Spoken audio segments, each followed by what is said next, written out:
Pixel Therapy is a member of the But Why Though podcast network. Go to butwhythoughpodcast.com for an inclusive geek community offering pop culture news, reviews, and podcasts. I think one of the things I see, especially with technology curriculum, is, right, we focus on all these technical aspects of it, but there's no kind of focus on the humanistic aspects of it, right? Or the social science aspects of it. People had to collect this data. People get to choose what data to feed into the system. That's a human choice, right? I think a lot of this is learning about these human choices and just being thoughtful and meaningful about it, and understanding of, yeah, this could cause harms for others. Maybe we don't want to do that.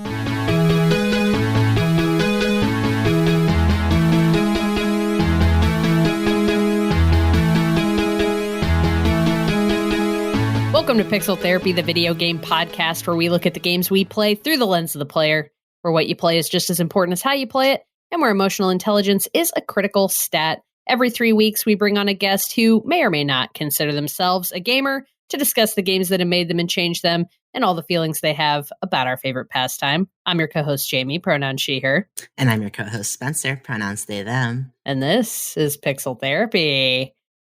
Spencer, I cannot believe it. Oh my God. Mind is boggled, but this is episode 50. 50. 50. 50. Oh my God. 50. Holy shit. Can you believe that? We made it. We made it. It doesn't feel like it's been 50. Right? Like, that's a lot of episodes. Doesn't compute. That's like multiple seasons of a TV show. Well, yeah, if this was a TV show, we're like approaching syndication, right? I mean, honestly, we're like making a movie every few weeks. If it's to be compared, we create more content than the typical TV episode on HBO. So MCU doesn't have anything on us. That's right. Oh my God. But it's been September 15th is the official day that we released our first ever episode of the Pixel Therapy podcast, which was we technically classified as a bonus episode. It was literally just the conversation that we decided to hit record on between you and me, like talking about what we thought the podcast was going to be. Oh, man. So September 15th. So this year it'll have been 2 full years of doing this show with each other. That's amazing. It's been a journey. Yeah, it's been a journey, but it's always been rewarding and fun. And so thanks for making it fun. And I don't know, like it's cool that we've made this thing together for this long and we don't hate each other. Yeah, we definitely don't hate each other. If anything, I think it's like made us better friends. Yeah, and we communicate really well now. really, really fucking well, right? Like, I feel like it was, how do I want to put this?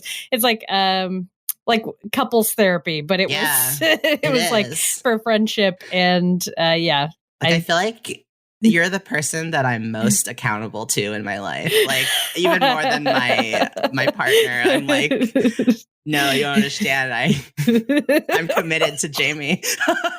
I'm committed to this podcast relationship. Yeah. I gotta be there on time. We gotta do this. It's true. No, it's real though. It's been so much fun doing this with you. It's definitely been work. It's been a lot of work, but I've really appreciated doing it. And here's to 50 more. Hell yeah. I feel like I'm learning stuff. It's a great way to I feel like I get so much more out of gaming, my hobby. It's also become like gaming my passion. Like someone told me the other day that I talk about games the way a sommelier talks about different types of wine. And I took that as a very deep compliment. Yeah, it is. I do love games. And I think this podcast encourages me to find something to appreciate in every game. Yeah, that's so true. That's so true. And I know like I've struggled on and off with like feelings like, oh, I can't just play a game. I've got to like play the game. And if I'm going to start a game, then I've got to invest fully in it so that I drum up something to talk about on the podcast. But overall, like those kinds of like that stupid pressure that I'm putting on myself aside, like overall, it has only served to deepen my relationship with games. And I love talking about media. And before we started doing this podcast, it's not, we would talk about games, but now it's like it's like a dedicated thing. I know that I'm going to have an outlet, someone to like really dive deep on some nerdy game shit with. So absolutely, that's been nice. I've always wanted that. And now I get it. Yeah, it's like a little club. Yeah. AKA just two friends. Yeah. It's like, oh, right. Friendship. Right. Yeah, friendship. Yeah. Okay. And speaking of friends, let's do our Patreon shout outs. Hell yeah. Because they're the best of friends. Mm-hmm. So this is our special thank you to everyone who subscribed at our Patreon name in the credits tier for the month of July. So that's a very, very large and warm thank you to Genevieve, Lindsay, Jackie, Ben, Pimhatai, Adienka, and See the Mess. Thank you all so much for your continued support of our silly little show. Remember, if you want to get your name in the credits, you can hop on over to patreon.com/pixeltherapypod, where you can subscribe for as little as just $2 a month and get access to our monthly bonus series, Co-op Mode. In our August episode, we kind of got a little tangential. As we do. Yeah. And branched out into some of the other media that we've both been diving into this summer. So it's a fun conversation about some cool books, some cool shows, etc. Mm-hmm. So y'all should come check that out. Yeah, a little cleanse. If that sounds interesting, though, yeah, you can go over there to the Patreon and check that out. If you're a fan of what we do here on Pixel Therapy, please consider sharing us with your friends and family, rating and reviewing us on Apple Podcasts, or you can even write into the show by emailing us at pixeltherapypod@gmail.com. We would love to hear from you, so please drop us a little note. And one more piece of housekeeping, and this one is slightly sad, but it's for good reasons. And I don't know. Yeah, all positive stuff. Spencer and I do need to take a little breaky. We've got a lot going on in our personal lives for September and October. And it's just, yeah, we were spending some time looking at the schedule this afternoon. And I think that everyone will get a better experience, both us and our listeners, if we take a break on the public episodes for the months of September and October. We've never taken a break on the podcast before. We've had episodes get delayed here and there, but we've been doing 50 episodes pretty consistently for the last 2 years, pumping them out every 2 to 3 weeks. And it's been great. We love doing it. We're definitely coming back. This is not a prologue or like oh, we're going to say we'll be back in 2 months and then we never show up. Oh my God, yeah. No, again, nobody's getting ghosted here, but we do need to take a break because our schedules are just a little too bananas the next couple of months. And I'll be real, like I'm taking a little bit of medical leave. And so this is definitely something that I need to do. I think I'm someone who tends to try to just act like everything's fine. But we're not, just to pop on what Jamie's saying, like this isn't just we're sick of doing this type of leave. It's a needed break for bodies and minds. Exactly. And I'm going to be traveling. There's several big life events happening for us and for close friends that we want to be able to be there for and participate in and travel for. And we can't do that and the podcast at the same time. And if we try to do them both, they're both going to be done less well, and less with us giving all of ourselves to it. So, little break. We'll be back with public episodes in November. We will keep dropping bonus episodes on the Patreon. So if you're a Patreon subscriber or if you really miss us in September and October and you want to come catch an episode, we will do a bonus episode each for the months of September and October that will come out in those months. But the public episodes will be on pause until November 2022. So we'll see you then. Yeah, this is just a pause. It's not goodbye forever. All right. We'll be back. Absolutely. Cross my heart. It's time to get cozy, though, Spencer. It's time to pull up an armchair. Feel free to lie down on the couch. We're going to talk about our feelings. How are you doing? Well, I'm good. I'm increasingly anxious as the aforementioned medical leave that I'm undergoing approacheth. But I think it's going to be really great. And I know I'm being intentionally vague right now, but I think on the other side of this, I will be a happier and more full person. So I'm sure my fellow transes can maybe pick up on what I'm putting down, but shall be transformative and exciting. But it's just a big change. So it's sort of taking over my life for these couple weeks leading up to the day. Plenty of video games helping to distract me, including what we're going to discuss today. But yeah, I'm good. How are you? I'm doing really well. It finally happened. It finally came. And the thing that came is my Steam Deck. She's here. She's here. Earlier than expected. I thought I wasn't going to get it until later this fall, but I was super excited to get the email being like, you can order it now. And I ordered it and it came and it's everything I hoped it would be and more. It just came Jamie, what? What's the Steam Deck? What's the Steam Deck? Let me tell you what the Steam Deck is. The Steam Deck is a handheld gaming device released by Valve, who they run the Steam store. They also have developed a handful of games over the many years that they've been in existence. But most known for PC gaming and managing the Steam store. So it's a device that is specifically designed to play Steam, aka PC games on. But it's kind of open. I don't know if open source is quite the right word for it, but you can download other, like people have found a lot of ways to download other things onto it to play a large variety of games. So I'm really excited about the possibilities. But the main reason that I wanted it is because, as I've talked about many times on this show, I am not a PC gamer. I have a PC that can run a decent number of video games, but I really don't like the experience of sitting at a computer to play games. There's something like I play games to relax, and there's something about the leaning back experience of console gaming and like being able to sit in my living room away from my office and work to play that is like super important to me in my experience of games. And I really struggle to sit at a computer hunched over in the space where I do most of my work and try to engage with the game. Like it's just not at all how I want to play. Yeah.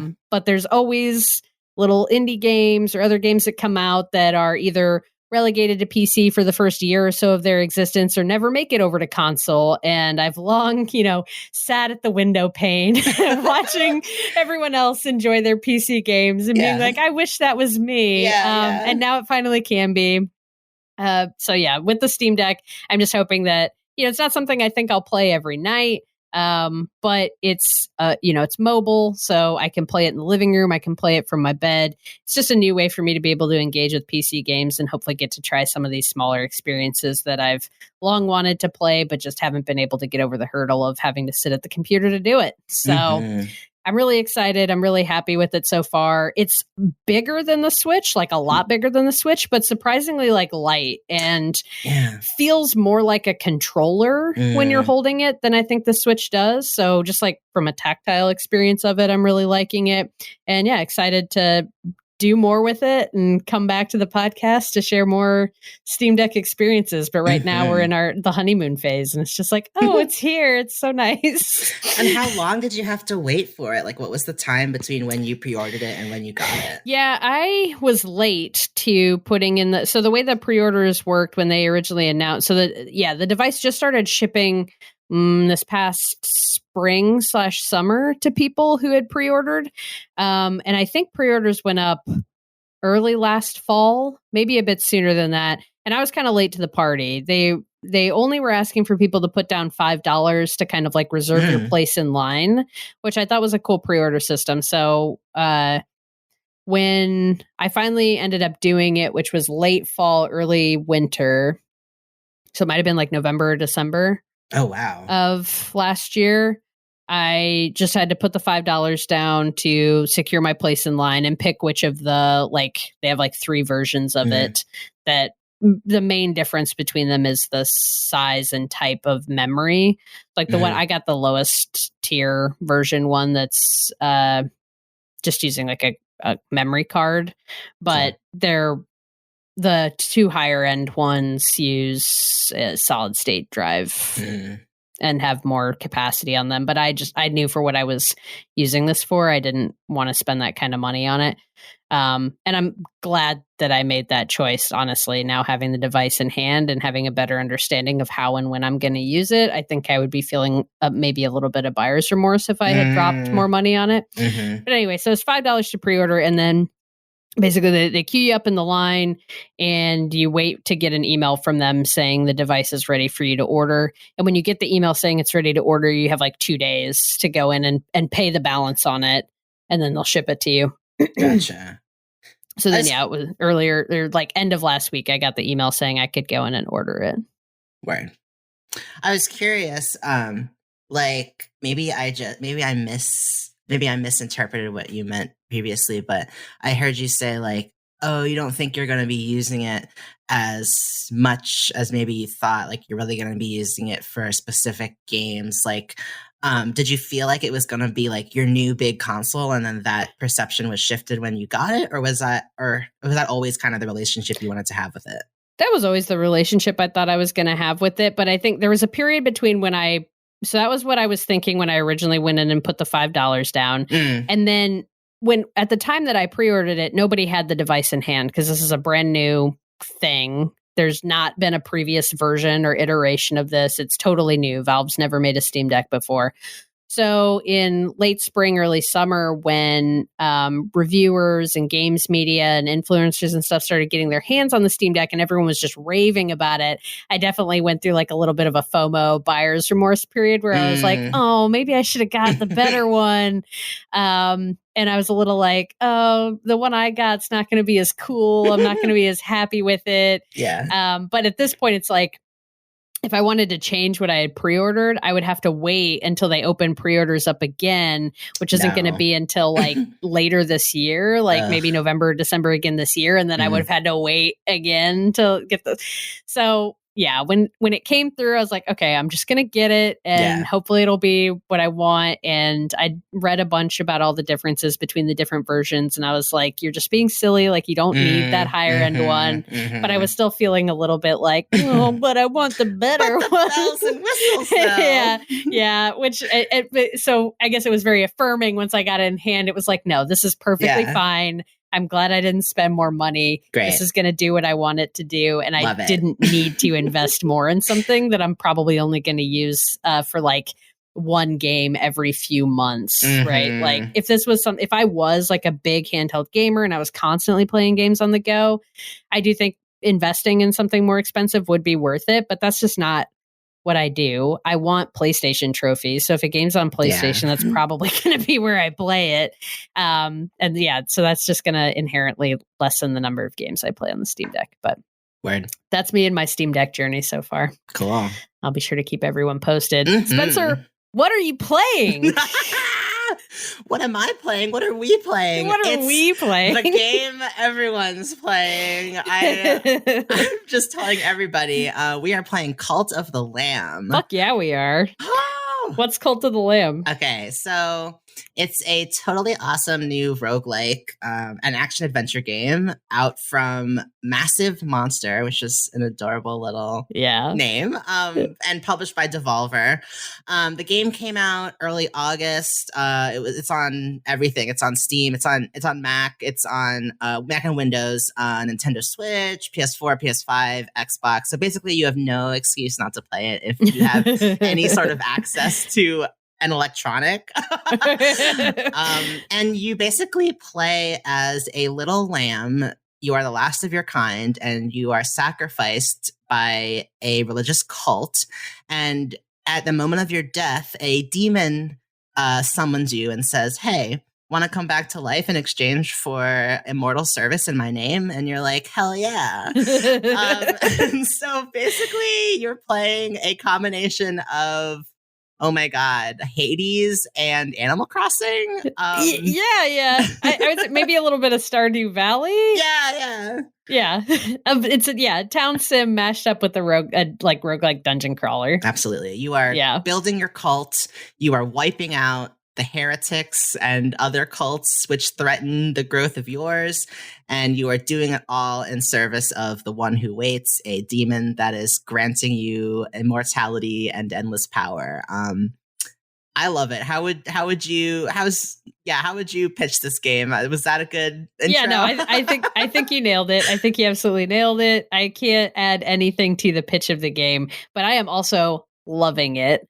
For the first thing that I think just absolutely pops out in your face, the art style of this game is so fucking good. And obviously, like, there's so much else, or like an art style on its own isn't going to make or like, well, it can make or break a game, but it's not, you don't just play a game for the art style, but a great art style, which this game definitely has, absolutely elevates it to the next fucking level for me. The like care and detail that they put into every little thing, the way everything you interact with has some sort of a animation or a style to it. It's like such a unique and thorough vision of how they wanted this game to look visually as you're experiencing it. And it's I guess it's kind of got like it's like a flat 2D-esque 2D-ish look to it. Like characters look flat even though they're existing in a 3D space. Yeah, is how I would put it. Everything's got a hand-drawn animated quality to it. The characters are it's quite cartoonish. Bright vivid colors with like dark very thick black lines around all of the character models and the things. So everything's, outlined and stuff, and lots of reds. Like I really love the contrast of the bright, bold reds with kind of the muted greens that end up a lot on the screen, especially in your town. Like it's all a big grassy area, and the way that, and then just this past week, they actually did an update to the game where they added these kind of like bloom effects on lighting and on your character that I personally think look really good I'm playing the game on PS5 and my OLED TV, and I think it looks really good. Other folks have been kind of bitching about the new bloom effects, but I wonder how much of that is like the platform that they're playing it on, and maybe it doesn't come across as good because you're not playing it on PS5, right? I made a terrible mistake and I bought it for the Switch because I was like, I want to play it handheld. And when I saw it on Jamie's TV the other day, it was like a different game. Like it looked like I was playing the wireframe test version and Jamie was playing the real game. It's absolutely breathtaking on PS5. So yeah. But everything from the way. Oh God! Like, how do we want to start talking about this game? It really strikes a tone. Like, I guess if we were to to add to your sort of stage setting discussion, like it really is this mix of like the macabre and the adorable. Like I wouldn't say it's a scary game. But like, for example, I was playing it on an airplane the other day on my Switch, and there was an older gentleman sitting next to me reading some kind of religious text. Like I could see on his book that it was some kind of collection of Psalms or something. And I could feel his eyes like burning a hole into my Switch as I was playing. Like, there's definitely like, there's rituals, there's sacrifice, there's brainwashing, there's like, it's a very tongue-in-cheek portrayal of the very real ways that cults manipulate vulnerable people. Yeah. But you're all cute little animals, and it's so interesting and engaging. I haven't played a game that was this fascinating to me in a while. Yeah, and it's so that juxtaposition of the really cute character design using so many, like all of your little cultists, they call them followers, but they all, you can pick different forms. When you get a new follower, it comes with kind of a randomized set of characteristics, which it'll come with a preset name, come in a preset, they call them follower forms, which you can actually unlock more of as you go through the game. But all of those things are preset when they show up, but you can also go in and customize them. So if you wanted to name all of your followers, which kind of like reminded me of, going back playing Oregon Trail and naming everyone in your horrible little wagon and watching them all die horrible deaths on your way across what's now the United States of America. So you kind of like simulate something like that, right? You can name your followers after friends and family and then watch them go through and hell, then sacrifice basically. Them to a demon. Yeah, exactly. Or feed them bowls of poop. Yeah.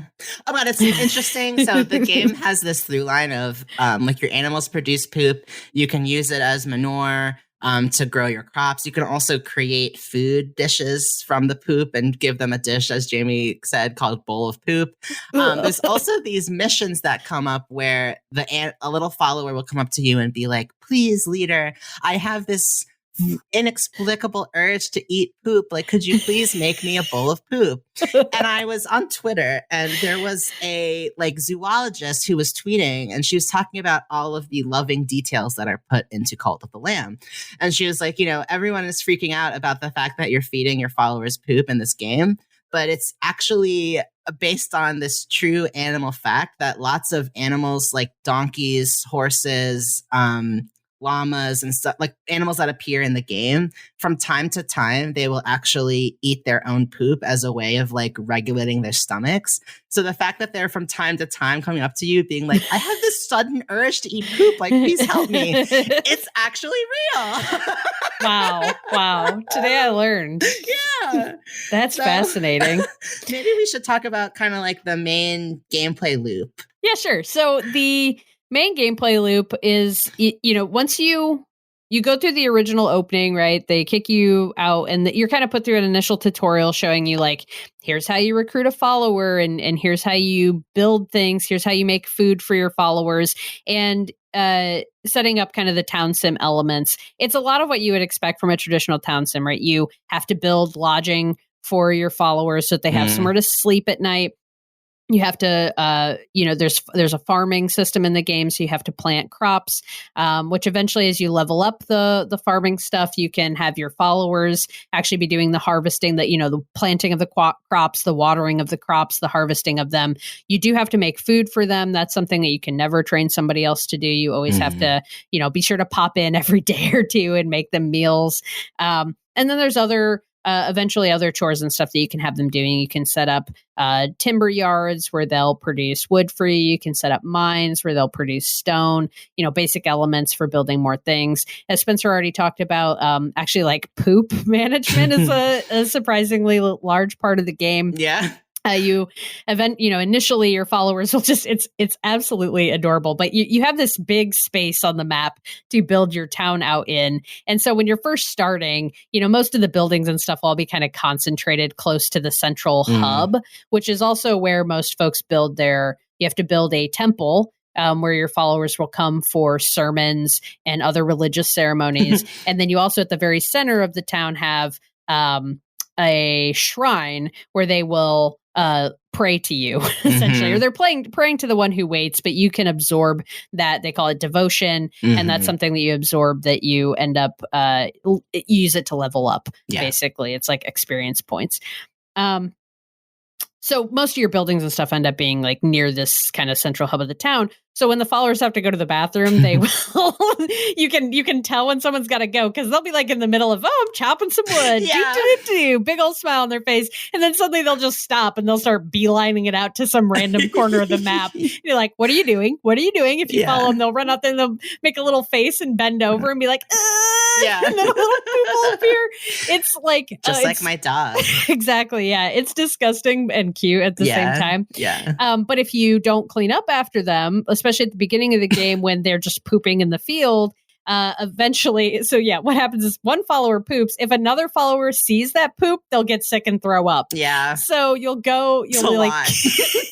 disappear for a little bit and come back and you'll find a poop with 3 piles of vomit around it. Yeah. It's because other people saw it. But anyway, you have to clean up after them. Eventually you can build outhouses and then you can use the poop as fertilizer. It's a whole system. Poop management is a whole thing in the game. But it makes sense, right? The basic necessities of taking care of a town of people, right? You've got to have a sewage system. You've got to feed them. There's got to be lodging for them. They need chores to do. And then they have their religious institution where you're giving them sermons and performing rituals. So the loop of the game is that you're in the town using the resources that you've got, setting these things up, taking care of your followers, and then you go back into the dungeon. There's 4 main dungeons that you're working your way through. And each dungeon has a boss at the end of it. And as you beat each boss, that's, you're building towards eventually releasing the one who waits. That's like the main narrative thrust of the game, is that your little lamb character wants to unbind the one who waits from his chains. These other 4 bosses in the game have locked him up and you're working to release him. So, but in the dungeons, you're collecting resources. At the start of the game, that's your main source of wood and stone before you can build the mines and the timber yards back at your base. It's also your main source of food initially, and it's your main source of gold coins. And then as the game progresses and you unlock more and more things by building up your cult, increasing the devotion, doing these, like, you do these daily sermons that you can do that will give a big boost to your devotion level. And also, like, one of the meters that you have to maintain, you both have to keep there's 3 meters that show up at your cult. One is for people's hunger levels, right? So you have to keep everybody fed. One is for wellness. You have to keep everybody healthy. That means keeping things clean, and picking up poop, picking up vomit, not letting them walk around in filth. But the biggest one is the faith meter, and you have to keep everyone's faith up. If your cult starts to doubt you, then you'll get things called dissenters. A follower his eyes will go red, and he'll spend his days storming around the cult with a little bullhorn, yelling at the other followers about how awful you are. Right? And then the game gives you so many different ways to deal with these scenarios, right? So just in the example of having a dissenter, maybe you're going to take your cult on a path where you believe in sacrifice, in which case you can sacrifice the follower and everyone will be happy about it. They won't care. Or you could build a little prison yard and you could lock the follower up and re-educate him. Maybe you all believe in brainwashing. You could all do shrooms and everyone would just follow you blindly for a few days. Very Midsummer. Very A24. Or maybe you're a cult that's okay with murder. So you could unlock the ability to just basically go up and stab the guy and take him out of his misery, right? There's all these different ways you can approach it. And you do that by you're literally building out a religion. You're unlocking doctrines in the game, you're unlocking rituals, and you're choosing the direction that your cult's faith wants to go in. It all kind of leads you to the same place, but each person's cult looks a little different based on the doctrines that they choose to institute and the rituals that they choose to follow. And that aspect of the game I thought was just so cool. It introduced such a neat level of variety. So me and my partner were both playing the game as even just looking from what I was doing to what he was doing is oh, interesting. So your cult doesn't believe in burying people. Instead, you compost your bodies and use that as fertilizer for the farms. Meanwhile, my cult, we believe that there's an afterlife and that we believe in burying folks. So I have a little graveyard and there's all these cute little headstones, and the other followers will go and grieve at the different headstones, and then I'll get extra loyalty points. So the amount of systems and the depth of those systems in the game, I was super impressed with. It all kind of translates to the same basic resources. You're only working with a handful of basic resources, which keeps it from being overly complex. But there's a lot of different skill trees to level up, and a lot of different ways that you can engage with your cult and followers. So that always made the town sim elements really cool to come back to. And then when you're in the dungeons, you do get random, the weapons are randomized. So every time you go into a dungeon, you're presented with a different weapon type. And as you work your way through the dungeon, you get they have a tarot card system where you basically encounter a tarot card merchant who will present you 2 tarot cards. You get to pick one. So it's kind of like Hades in that sense, where your weapons are unique to the dungeon run, as are the special abilities that you have and the perks. So it's all kind of randomized. So you go in the dungeon, you get resources, you fight bosses, you come back, you level up your cult, rinse and repeat. And that cycle is so... Because when you come back to your cult to help them, you end up using a lot of the resources you just got. So now you're forced to go back into the dungeon. And that constant grind was so addictive. Yeah. I mean, I think we talked about this. This game literally is an hour melter. Yeah. I'd look up and I'd be like, holy shit, 4 hours went by. And I still don't want to stop playing because I constantly feel like I have a next thing to do. I'm okay, I got to go in the dungeon. I got to get some more wood so I can come back and build this thing. So I get the wood. I come back. Okay, I built the thing. I fed everybody. Fuck, now I need this resource. Okay, I got to go back in the dungeon. And before you know it, you've done that cycle 5 or 6 times. Yeah. And your day is gone. Absolutely. Yeah. No, it's incredibly satisfying. I think, like you said, the variety, both in the ways each dungeon run is new because of the different weapons and powers and rooms you'll find. There's lots of cool random encounters in the dungeons where maybe you'll come into a room where there's just an NPC who will give you some more lore on the world building, or maybe you'll enter a room and there's a person who wants to challenge you to a game of Knucklebones, which is a little dice-based game that is an extra thing that you can play in your downtime. It's all just very, very engaging and fun and mysterious in a way that keeps me coming back. I think too, I really like the way that, like, I'm very fascinated by like cults and religions, like how religions formed, how our beliefs formed, like how do whole groups of people become sucked into a specific way of life based on their impressionability. And like it's all just like very interesting the way humans sort of crave structure and like look for ways to put power into the hands of someone else. And despite that, I grow very attached to video game characters, and so it was hard for me to be like sacrificing my followers and stuff because they're so adorable. Yeah. So I really like the flexibility of being able to pick and choose my doctrines and try to be a quote unquote good cult where like I tried to take as much care as I could. I tried to spend time with each of my villagers, and even though I'm a demonic possessed like cult leader, I feel like I still get to feed that part of myself that's a caretaker. I think in general too, I maybe wanted a little bit more narrative like narrative surroundings in the game. Like I feel like the game very much becomes about the engagingness of the mechanics and the various ways you can build and grow your cult. But I think because of my interest in this kind of storytelling, I wanted a bit more lore around the demons and who we're serving and how their conflict came to be and how come I ended up as the last lamb. Like, why am I special? Like, I just wanted a bit more of that lore. But who knows? I mean, it's an indie team who built an incredibly engaging game. Like, I'm sort of blown away by how much thoughtfulness is packed into this title. So I'm in no way like disparaging it. Who knows? Maybe we'll get DLC in the future with expanded storylines or whatever. But that might be my one critique. Like I'm a pretty narrative driven gamer. And I just feel like there's so much fodder here that I just wanted more and more. So that's a compliment. Yeah, no, I think I completely agree with you. And I think the game has two key shortcomings. I absolutely love this game and so enjoyed the I think I put probably 20 plus, maybe 30 hours into it. Absolutely loved every second of it. Would absolutely continue to keep playing, except that I've completely run out of things to build or do in the game. And I've now accrued thousands of dollars and all the thousands of all the resources and have nothing really to use it on or no reason to keep going.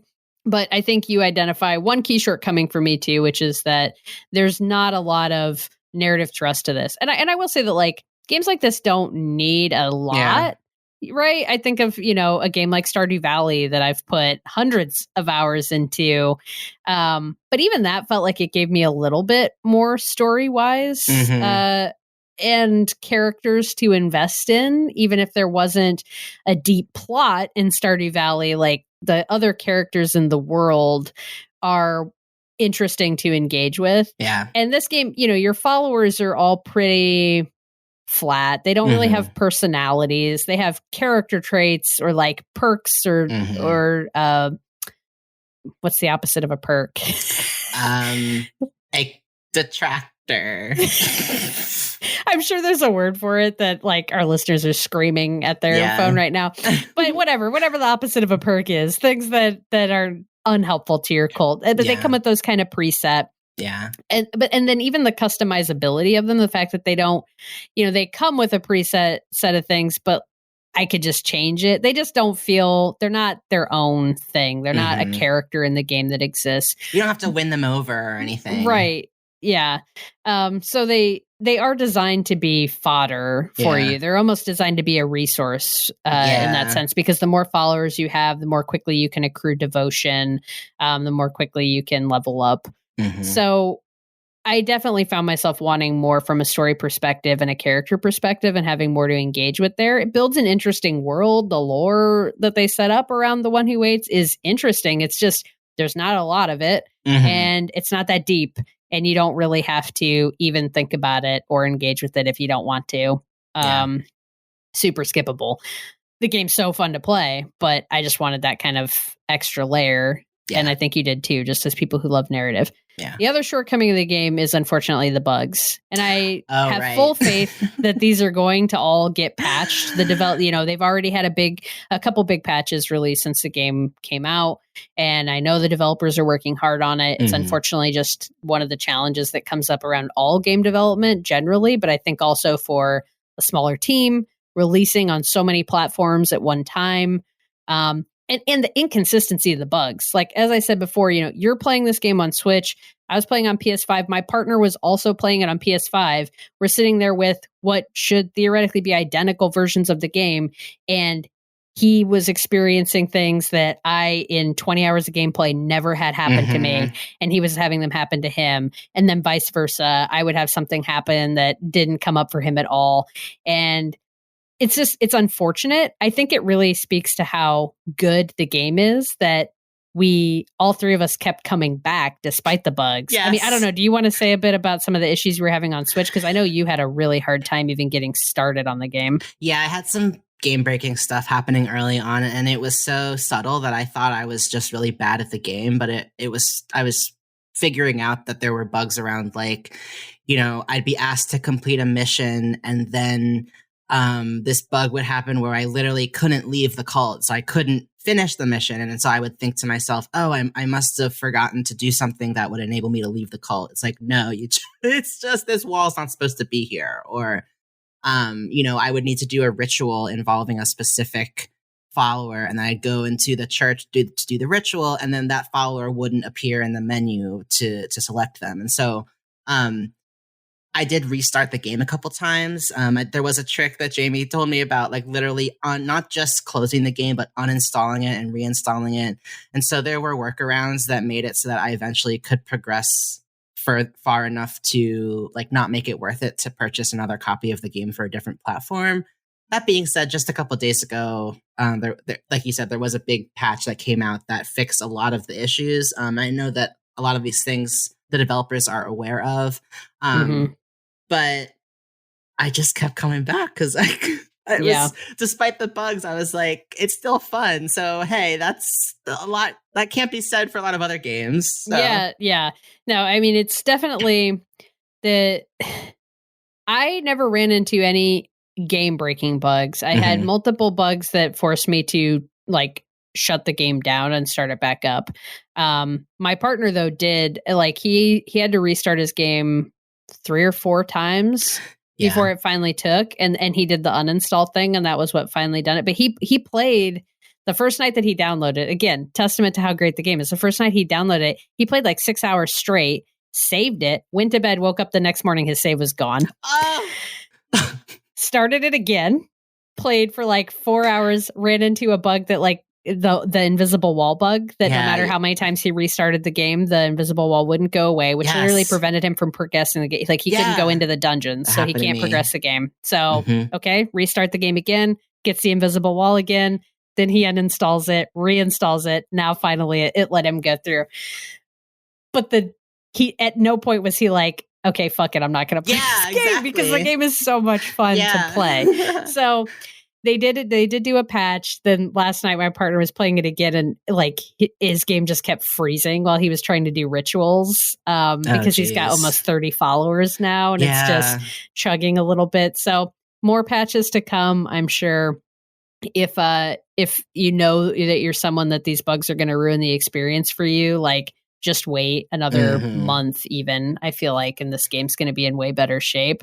But it wasn't enough of a hindrance to me that I regret playing the game when I did. Totally. They just, those bugs can get frustrating, especially when you start some of those more the game breaking ones. Really too bad. Yeah. So folks should go play Cult of the Lamb.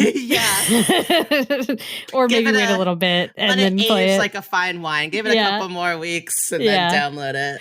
Yeah, but absolutely a fun time. Such a special game. Oh, and the music. We didn't even talk about the music. The music's so good. It slaps. So, such lovely, chill vibes. What a great game. What a great game. I suppose we should transition to our interview now, huh?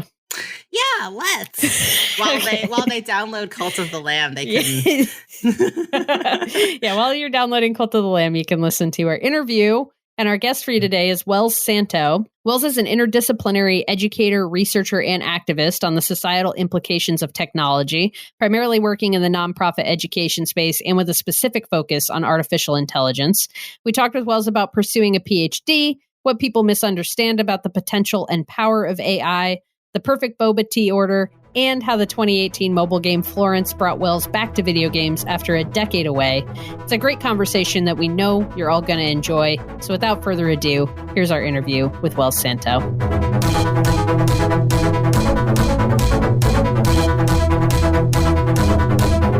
Hello to our wonderful guest, and thank you so much for joining us in the virtual Pixel Therapy studio. To start, could you share your name and your pronouns? Yes, I'm Wells Lucas Santo, and I use he, she, they pronouns. Awesome. And Wells, tell us a bit about how you spend your time. Yeah, definitely. For how I spend my time, I guess that's a tricky question. Honestly, I think a lot of my time is spent napping. Yeah, I've been doing a lot of that lately, especially during the pandemic. But otherwise, I'd say I'm probably on Twitter way too much. I watch a ton of anime. And I guess I'd say I play games and stream sometimes as well. A man of culture, I see. So, Wells, do you identify as a gamer? I think that's a really interesting question, too. I think it's complicated for me because I think when I was a kid, like 100%, I definitely call myself a gamer in every sense of the word. I loved games. I breathed games. I dreamt about games and making games. But I think in recent years, I'm not as sure. I mean, I play games here and there. I enjoy them. And honestly, I think that's enough. I don't think I've ever thought about needing like a label for it or thought of it as something that like defines my identity. I think it's one of those things where, right, if you think of yourself as a gamer and you call yourself a gamer, then I think you're a gamer, right? Like there's no gatekeeping on that word for me. Absolutely. Absolutely. Well, to that end, you mentioned being a kid and very strongly identifying as a gamer. What's your personal history with video games? Yeah. So that's so good. I mean, I'd have to say that probably goes back all the way to like Christmas of like 1998, like really going all the way back. I have like this fleeting memory of just sitting on the living room floor as a kid, right, that Christmas, and opening up this present of like something I've never heard of before that my parents got. They're like, oh, we heard, kids like this. And I opened it up and there it was Pokemon Blue version. Yeah. Yes. And yeah, blue over red, shout out. But I was 4 at the time, right? And getting that game, I think, completely changed my childhood for better or for worse, because I was obsessed with games growing up. Like when I wasn't playing a game, I was thinking about games, right? I was doodling on paper about games. I was coming up with all these like fantastical stories and characters and game mechanics. And I was actually really convinced that one day I'd become a game designer. And of course, a lot of the games I played that I think are like my favorites, I played super, super young, right? Like Majora's Mask, Final Fantasy X. I was like 5 and 6 when those came out. Dang. Yeah. But when I got older, right, going into high school, I think I stopped playing games for a lot of different reasons. And we can go into that later. It's like pretty deep. But I just stopped for years and years. I don't think it was until 2018 when I finally picked up a game again. So that was about a decade of just not playing games. And then I started playing more games ever since. Oh, yeah. And what you said about when you weren't playing games, you were thinking about them, that resonated. Like, I miss the days of not like truly not knowing what present you were gonna receive and like having no expectations about what that present was gonna be, and then opening it and being completely blown away by by what you were receiving. Like I feel like now like I have younger cousins and stuff who I shop for the birthdays, for Christmas, whatever. And they like already know exactly what they want, and they give me a list, and it's like they know what their friends want, like social media, whatever. It's like everything's already, capitalism is fully indentured into their brains to the point where that's just part of that expectation. And it's like, I miss the mystery of like, what is this? And, with something like a game console, it's such a, there's a learning curve. There's something mysterious and especially with games, like with the big guides that used to come with them, and you would flip through and read and look at all the pictures. And I would spend hours just reading the guide like it's a magazine and coming up with stories in my head. It's like, I miss the mystery of gaming as a kid. Yeah, definitely. I mean, I just went back to my parents' place to clean up my old room. And I actually found one of those guides of Klonoa 2. Oh my God. Because it just came back out, right? Klonoa on the Switch. And I was like, oh, I forgot I had this. When I was younger, like I couldn't get every game I wanted. Yeah. So I would just buy the guides sometimes and I just read through the guides. It was like the second best thing. It was like reading the manga if you couldn't get your hands on the anime. So, Wells, what role, if any, does gaming play in your life today as an adult? Yeah, I think, man, today I think job-wise not so much, but I think, let me think about that for a moment. Yeah, like I think especially during the pandemic, games have been something I've been enjoying like a lot. That's really been helping me focus on something for like an extended period of time, while feeling like I'm productive in a way and able to accomplish things. Like to take a few steps back for context, I think during pandemic, right, I've been struggling a lot with all the parts of my mental health, right, like stress, anxiety, depression, but like amplified. Yeah. And a part of that just feels like I'm not doing anything. I can't do anything, right?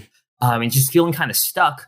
But I think games lately have actually been really nice for me to kind of just turn that part of my brain off and get lost in something. Totally. And kind of just remind myself like, hey, I can still do things. Like for an example, right? One of the biggest like things for me recently was getting and beating Elden Ring. Which it was my first first From Software game ever. And everyone was like, oh, it's so hard. There's no way you're going to finish that. Yeah. Because most of the games I usually play these days are like small, cozy ones that are like under 10 hours long, like unpacking or a short hike. Yes. But I got Elden Ring and I was like, I'm going to do this. I'm going to finish this. In about a month in, or about 80 in-hour games in, I 100%ed it. What? Wow. Yeah, and that felt really good. Yeah, I was like, whoa. Like, oh my God, she deserves a plaque. I have the one in Steam. Yes. Oh my God. Wow, what an achievement. I mean, speaking of Elden Ring, I'm just so curious if it being your first Souls game, like what was that relationship like? Did you fall in love with it? Were you as happy at the end as you were at the beginning? Like, just give us a peek. I thought it was all right. I loved it. First of all, I usually am not into all these like you have to grind for it. You have to keep playing it over and over and over again sorts of games where there's a lot of punish in the game. Yes. Right? I usually don't play too much of that. But it was so wonderful. I think with the open world aspect, just being able to roam around and really just like hone my skills in game. I will say though, so not as a spoiler to anyone who's played the game, I had a bleed build in the game, and I got to the very final boss, and I was like, oh, this doesn't work as well. So it was a bit of a disappointing ending for me, but everything in the middle, I was like, oh, this is great. Yeah, I've been hearing that, but it's the journey, right? Not just the destination. And oh my God, what you were saying about just turning off part of your brain, engaging with a game. I love sinking into a nice long RPG and being like, I love the feeling of control coming back into my life. Love to be the arbiter of my own destiny. So, Wells, you alluded to your days being a bit more busy with your work. Through some Googling, I've learned that you are an AI scholar and an educator. So what does a day in the life sort of look like for you? Yeah. Oh, that's so good. It's changed a lot recently because of pandemic. So for some context, so I'm just for the listeners at home. Yeah. I'm an interdisciplinary educator, researcher, and activist on the societal implications of technology. And actually, for the last few years, I've primarily worked in the nonprofit educational equity space. So what that means is I've been working a lot at nonprofits as like an educational manager, where I build curriculum for courses. I later became a director, so I was managing folks to build that out. So for a lot of years, that's what I was doing. This past year, I applied for a PhD program and got in. So things have kind of been more in flux. Yeah, I'm really excited about this PhD program. I can't believe I'm returning to academia. It's been 5-6 years since I like graduated. So it was this huge decision of, am I too old to go back? Am I like, is this going to be okay for me? Yeah, like people really reassured me. They're like, it's going to be fine. So yeah, for this year, actually, I stopped working any like full-time job and I've just been a contractor. I've actually been creating curriculum this year around, there's like this program around getting Native girls in high school to engage more with technology. So I'm working with the Wells Center in Oakland, as well as an organization called ACES, like American Indian, I think it's Science Engineering Services or something like that. And they, I've been working with them building out this curriculum to teach AI for high schoolers. Awesome. So as an AI educator and curriculum designer, what are some common misconceptions people have about AI that maybe frustrate you or even make you laugh? Oh man, there's a lot. I'm thinking where to start. I think this is what's interesting is often when I talk about my work, one of the like starting points is I usually start by saying, contrary to popular belief, technology or AI, right? It isn't neutral, right? It isn't apolitical, right? Yes. A lot of people think of this as like some objective thing that makes its own decisions, but no, it's embedded with the biases and values of those who make it, right? And very often, with us living in this white heteropatriarchal society, right? The values and biases that these systems take on, they harm marginalized folks, right? Or these systems end up amplifying the systems of oppression that already exist around us, right? So I talk a lot about that. Yeah. And so when you think about the future of artificial intelligence, are you mostly scared or mostly excited, and why? I don't know. I think we'll have to see. So I think it really depends on, who's creating that artificial intelligence technology, who's being heard, right? Who's being heard now? What are we doing about it right now? I think there's a lot of great folks doing work that, to me, it's inspirational. It's exciting. I think we're headed towards the right track, right? But it's really a people question. I think a lot of people think of it as, is AI going to like become sentient one day, right? And become Terminator? But I think that's less of a reality as much as what are we doing with that technology, right? Are we letting, like the Elon Musks of the world, like take over these tech companies, right? Because I think that's going to spell doom for us. Absolutely. The monopoly of knowledge and exploration is truly frightening to comprehend. That reminded me, what did you think about that whole story out of Google where the lead engineer working on their AI chatbot totally was like, hold up, y'all, this thing's sentient and we need to protect it. It's just a kid. That freaked me out. What did you think about that whole situation? Yeah, it's wild because a lot of people have been asking me, because that's a lot of what I work on, and how like my whole field of work, like all my peers are like, we keep getting asked this question and we're so tired of it because a lot of these claims are pretty fake, right? Yeah. AI, this AI isn't sentient. A lot of the chatbot like transcripts that this guy put together, they were edited and put together by himself, right? Like over different sessions. So a lot of it is kind of fabricated. there's no like reason that you can look at that code and say, okay, like this AI has consciousness. And the guy himself, I kind of have a little beef with the guy himself. Yeah. I didn't realize he had a Twitter account, and he literally, we were talking in our space about like, oh, we could do so much good for AI if we, had funding for these like responsible AI projects. And he slid into someone's replies and was like, oh, you could do that if you start an OnlyFans. And I'm like, bro, what? And I saw his name and I was like, there's no way it's the same guy. And I clicked through and it was. And he's just this like real sleazy guy. And I'm like, come on now. Like, I'm so mad that he has all these like news platforms platforming him. I'm like, come on. We have other more important things to talk about. Absolutely. And like, we are totally pro sex work and there's nothing wrong with making an OnlyFans inherently. But to be like, hey, just make an OnlyFans is entirely overlooking the systemic failures that mean that people who are doing this work can't get the funding they need to do it the right way. 100%. Like, just do.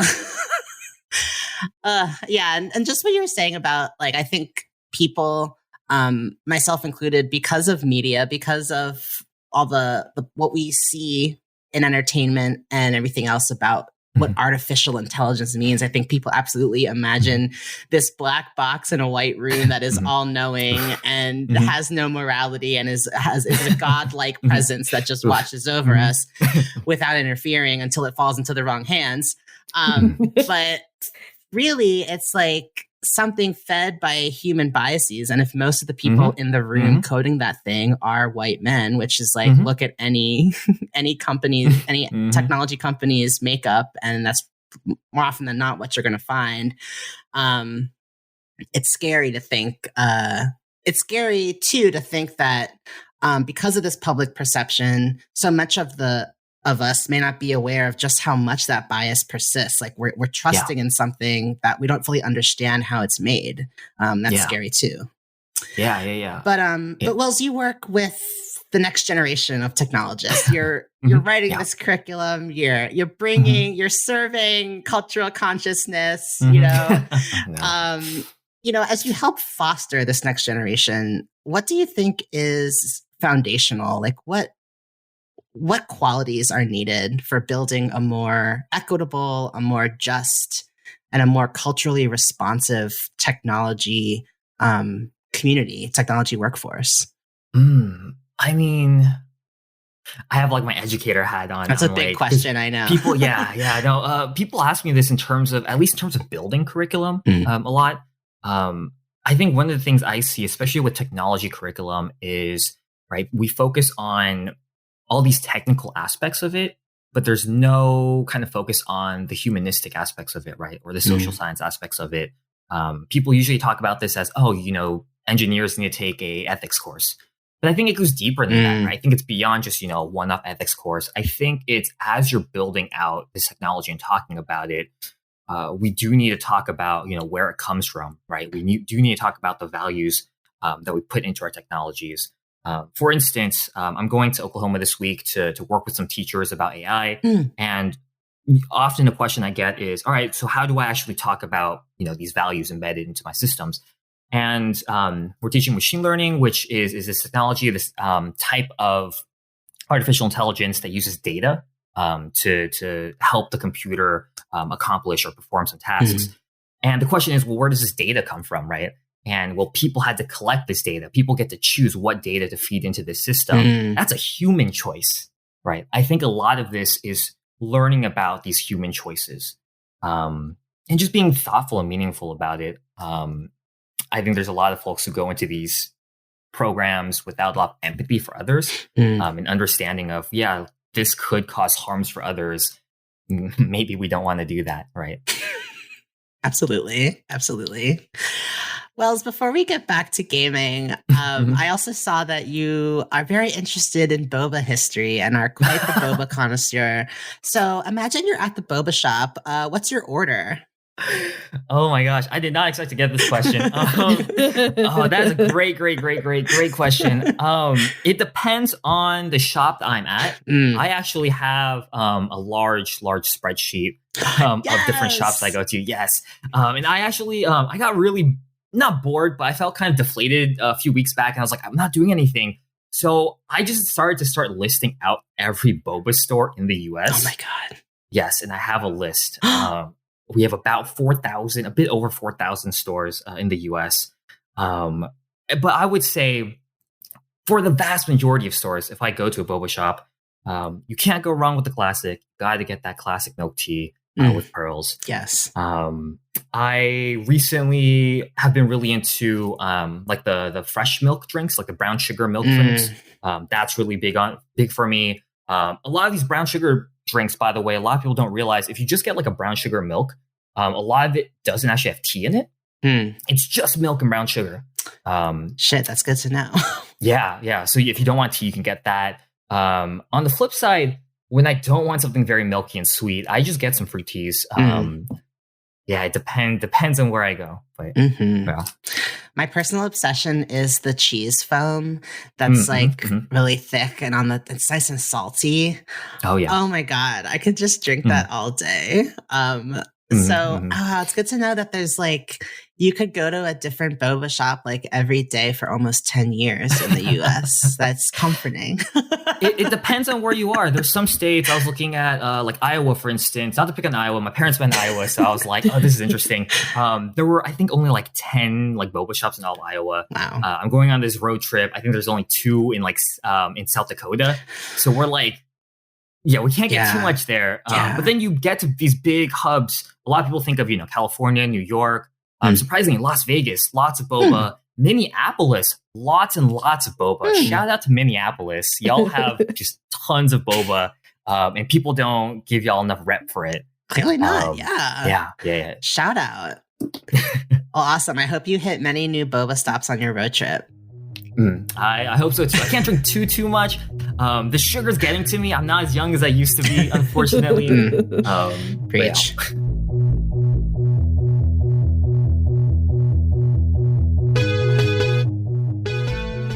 So, Wells, on this podcast, we love to talk to guests about a specific game that influenced them in a meaningful way. Before you came on the show, you mentioned the game Florence to us. Now, for folks who aren't familiar, Florence is an interactive story and video game developed by the Australian studio Mountains and published by Annapurna Interactive. It came out originally on Valentine's Day 2018 for the iPhone. And then later that same year for Android. And then finally in 2020, it hit the first console with a Nintendo Switch and also came out for desktop computers, Windows and Mac. So, Wells, if you were trying to pitch this game to a friend who'd never played it before, how would you describe Florence in a few sentences? Oh my gosh. In a few sentences. I can describe the game. As a pitch, I'm not sure. As a pitch, I would say it's a real emotional game, and it really hits you hard. Yeah, that's all I would say. But in terms of like, I think as a longer sort of thing, yes. I think in terms of, I would say the emotional impact of the game, it got me to think of games in a way that like differently, right, than I'd ever thought of games before, right? It helped me rethink what a game was and what a game didn't need to be, right? It showed me, right, that a game didn't need to be super long. It doesn't need to be challenging, complex, AAA blockbuster, right? It's this incredible focus on narrative and storytelling that just blew me away, right? And it has these little interactive puzzles throughout that you have to figure out that really reinforce the story being told. So it's like you're going through it yourself. And I think that was just so wonderful. And if you've never experienced something like that, you got to pick it up. So what drove you to first pick up and play Florence? Yeah, so this is a funny story, or maybe a sad story. I don't know. But I mentioned earlier, I stopped playing games for a long time. And it wasn't until 2018 that I started playing games again. And in fact, it was the first game I picked back up was Florence around early 2018. I do have an Android phone, so shout out to those who had to wait for Android. Hell yeah. So I hadn't picked up a game in almost a decade, and I was super, super hesitant at first because, I had this whole mess of emotions about getting back into games. But it was, it was short. It was, people said, it's going to take an hour, so it's okay. You can do it on like the train. So I without giving too much away about the game story, right? I was there. I was myself a mid-20s Asian femme, focused on far too much about work, right? Far too much about my struggling relationship with my parents. And really, truth be told, I just gone through a really, really bad breakup from a 5-year relationship. Yeah, and the game just really, really hit. Without any spoilers to the game, but the game, it's very relationship centric. So yeah. You mentioned walking away from games for many years and having a lot of complicated emotions about coming back to them. Could you say more about that and where those emotions are coming from? Yeah, that's a harder question. I think it's growing up, I think I had a lot of, imagination, inspiration for making games. And I was really excited about just getting into that space and doing something that I loved and found joy in. This actually ends up tying back to my parents. I think my parents are very pragmatic, practical. I think they have this, immigrant survivor mentality that they really pushed on me of, if you're not making money, right, then what are you doing, right? And to them, like, games wasn't this field that, you could have a career in. Now, for sure, like, definitely you can. But I think growing up, at least in the 90s, they didn't see that. And they really pushed me away from it. They're like, no, you got to focus on your studies. You got to go get, so-and-so job. So I really ended up studying, we're focusing on my studies a lot throughout high school. So I kind of stepped away from it. I was like, I have to study, I have to do, this, and this to get to a great college.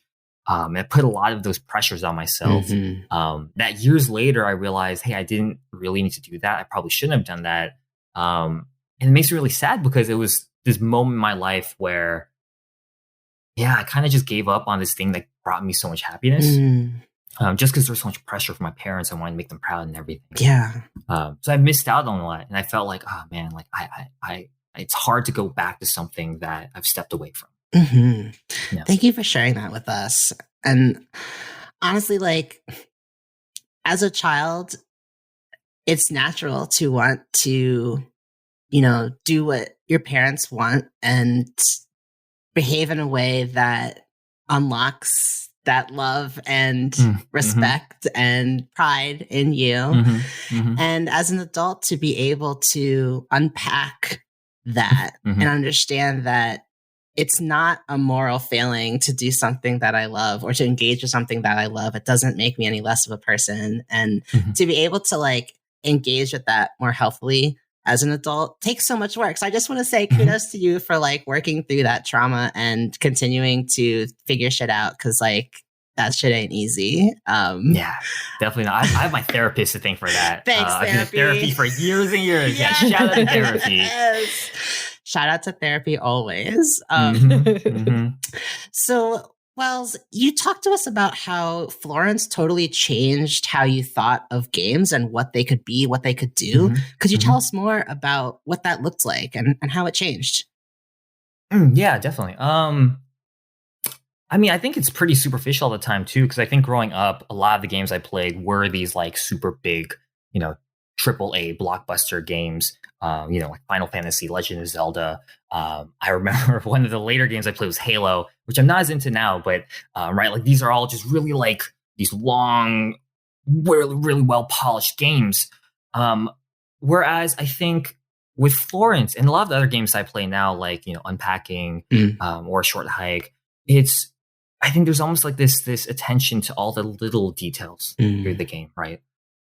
Specifically, I was thinking about Florence the other day because I come back to this game all the time and I'm like, oh, if I made a game, I'd love to make something like this where, like, there's parts of the game, like the mechanics that kind of reinforce the overarching, like, emotions or story, right?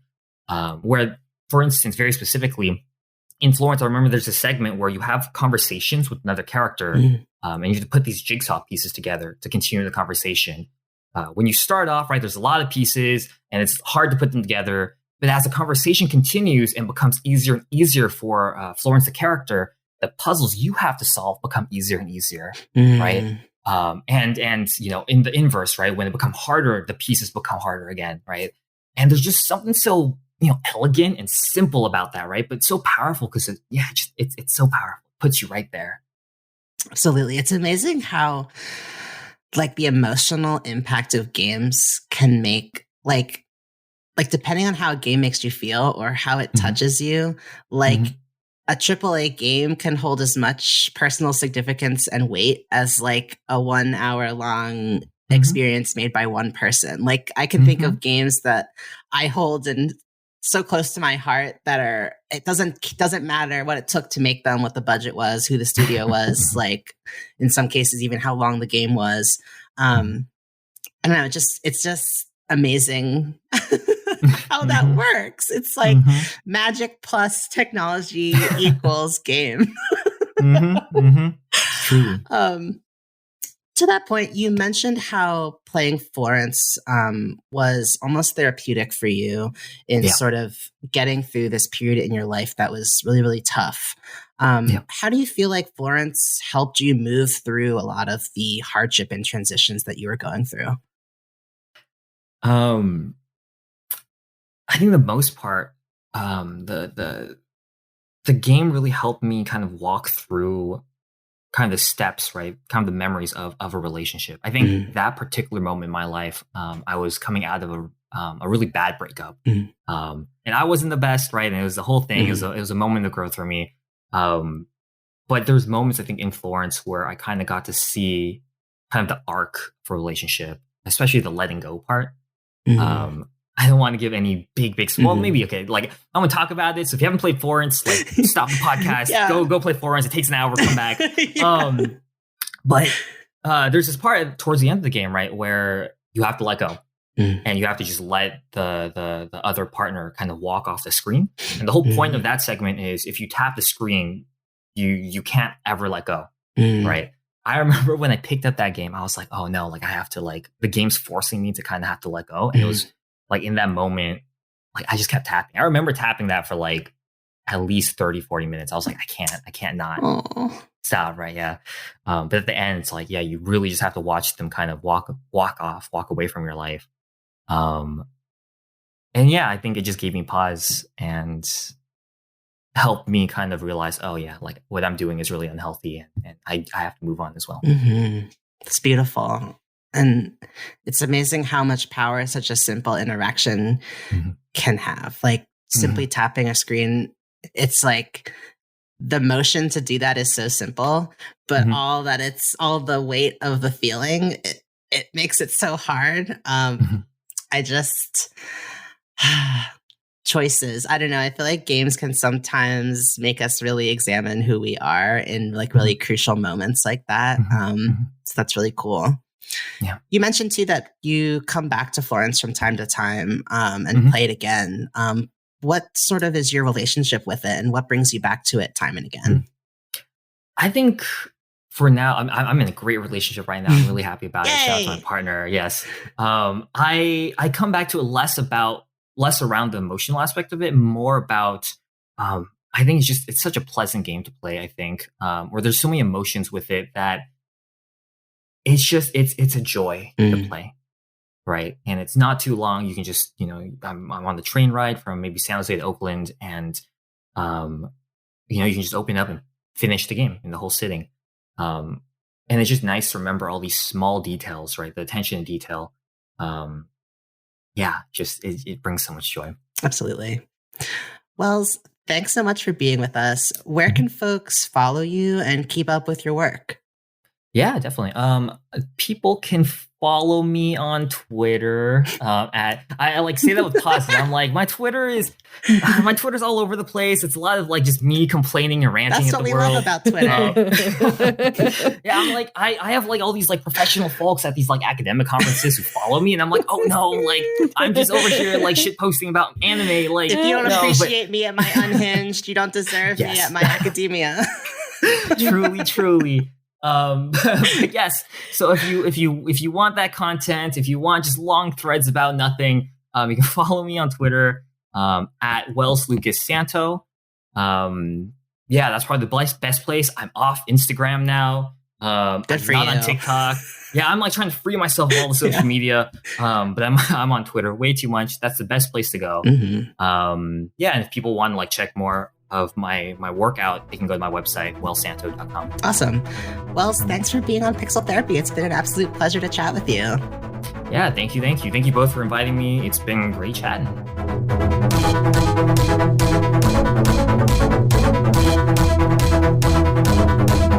Time is up for today's session of Pixel Therapy. Thank you for tuning in, and we hope that listening to our thoughts and feelings gave you some thoughts and feelings of your own. If you want more Pixel Therapy, come check us out at patreon.com/pixeltherapypod, where you can snag that monthly bonus episode for just $2 a month, plus opportunities to get involved with the community and influence the show directly. If you're not up for contributing monetarily, but you enjoyed this episode, you can show your support for free by rating and reviewing us on Apple Podcasts and following us on Twitter and Instagram at Pixel Therapy Pod. That stuff is just as important, and we appreciate it just as much.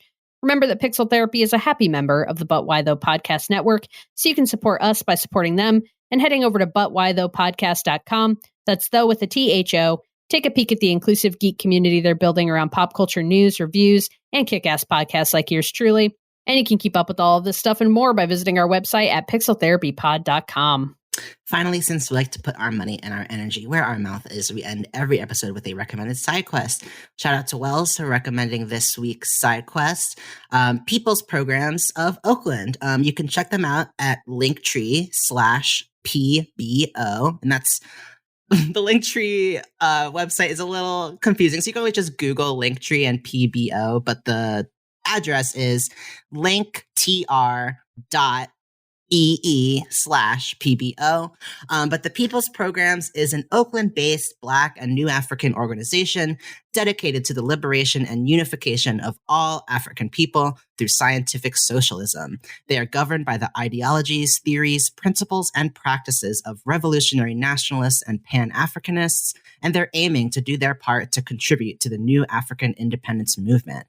You can volunteer, donate, sign up for mutual aid efforts, check out PBO's podcast, Hello Black, and so much more at their Linktree. And again, that's linktr.ee/PBO.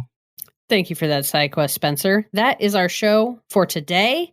So go forth, run a story mission, level up some stats, and don't forget to hug an NPC every now and then. We'll be back in November with some more Pixel Therapy. Bye-bye.